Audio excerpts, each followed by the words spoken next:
आज हम बात करने वाले हैं सेक्शन 192 की। Section 192 of the income tax act बात करता है टीडीएस की पेमेंट की, TDS deduction on salary, TDS on salary.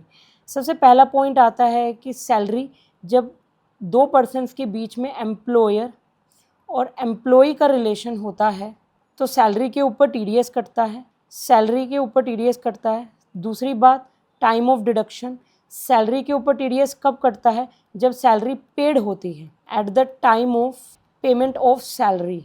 दूसरी बात कि किस रेट से टीडीएस किस रेट से लगता है?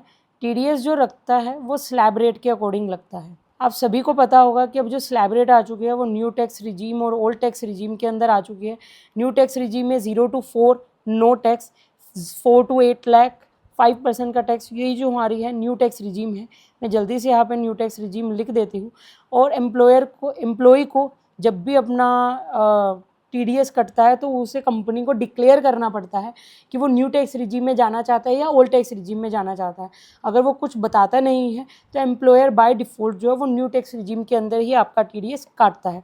0 to 4 नील है, 4 लाख to 8 लाख 5% का है, 8 लाख to 12 लाख आपके ऊपर 10% का कटता है टीडीएस, 12 लाख to 16 लाख के ऊपर 15% का टैक्स काटा जाता है, 16 to 20 के ऊपर आप लोगों के ऊपर 20% का, 20 to 24 के ऊपर आपके ऊपर 25% का, और मोर देन, मैं यहाँ पे लिख देती हूँ साइड में, मोर देन, चलिए अगले पेज पे लिख देते हैं हम, और मोर देन 24 लाख से ज़्यादा की अगर आपकी सैलरी है तो उसके ऊपर 30% का आपके ऊपर रेट लग जाएगा।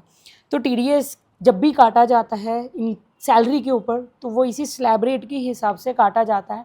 और अगर हम थ्रेशोल्ड लिमिट की बात करें कि कितने तक जो है वो सैलरी के ऊपर टीडीएस नहीं कटेगा, तो थ्रेशोल्ड लिमिट वही है जो कि मिनिमम एग्जम्पशन लिमिट है, मिनिमम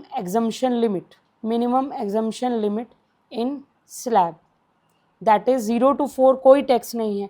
तो अगर आपकी सैलरी 0 to 4 लाख के बीच में लाई करती है तो आप मिनिमम एग्जम्पशन के अंदर आते हो, आपके ऊपर कोई टैक्स की लायबिलिटी नहीं है तो टीडीएस भी नहीं काटा जाएगा।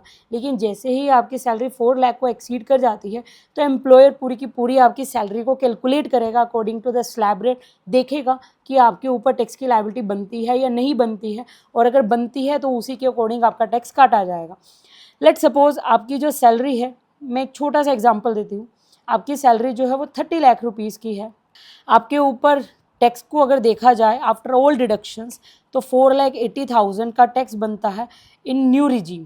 तो एम्प्लॉयर क्या करेगा? एम्प्लॉयर जो टीडीएस काटेगा वो कैसे काटेगा?